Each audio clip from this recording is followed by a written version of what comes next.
વડોદરા શહેરના 23 વર્ષીય ખોખો પ્લેયર ધનવીન ખોપકર કે જેણે દક્ષિણ એશિયન ગેમ્સમાં દેશનું પ્રતિનિધિત્વ કર્યું અને કુશળતાપૂર્વક ગોલ્ડ મેડલ જીતી દેશનું નામ રોશન કર્યું.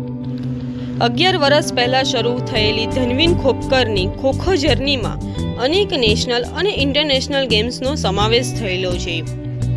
ધનવીન પોતાની કુશળતા સુધારવા માટે દરરોજ લગભગ 8 કલાકની પ્રેક્ટિસ કરે છે અને રમતમાં કારકિર્દી બનાવવા પર ધ્યાન કેન્દ્રિત કરી રહ્યા છે, જેનું અંતિમ લક્ષ્ય આંતરરાષ્ટ્રીય મેડલ જીતવાનું છે.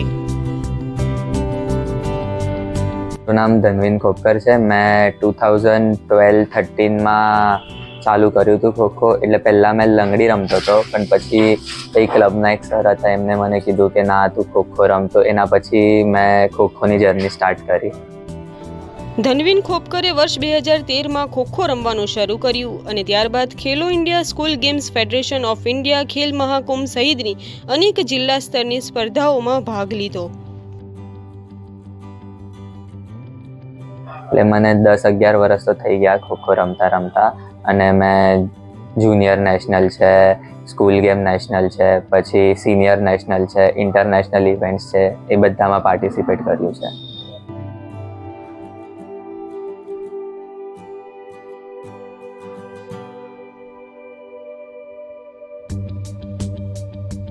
આપણે સ્કૂલ ગેમ અંડર 19માં મારો સિલ્વર મેડલ છે, પછી ખેલો ઇન્ડિયા યુથ ગેમ્સમાં બ્રોન્ઝ મેડલ છે, સાઉથ એશિયન ગેમ્સમાં ગોલ્ડ મેડલ છે, અને ખેલ મહાકુંભમાં મારા પાસે 3 મેડલ છે, બ્રોન્ઝ, સિલ્વર અને ગોલ્ડ.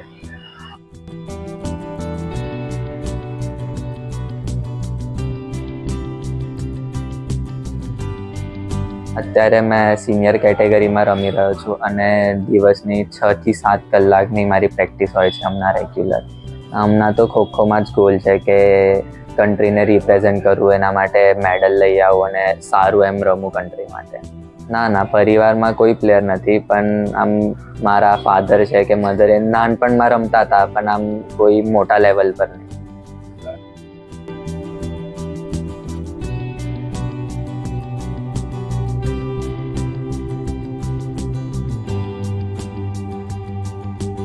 પહેલાં તો આમ સિરિયસ નહોતું મને આ ગેમને લઈને, પણ આમ રમતો ગયો તો મને ઇન્ટરેસ્ટ આવ્યો અને પછી મેં આ ગેમને આમ સિરિયસલી રમ્યો અને પછી ઉપર બીજા બધા લેવલ્સ પર રમ્યો. અને હવે આગળ ગવર્મેન્ટ જોબ્સનું પણ ટ્રાય કરું છું કે આપણે રમતા એટલે જોબ આપણે કરીએ તો ઘરને સપોર્ટ પણ રહે ને એના બધામાં.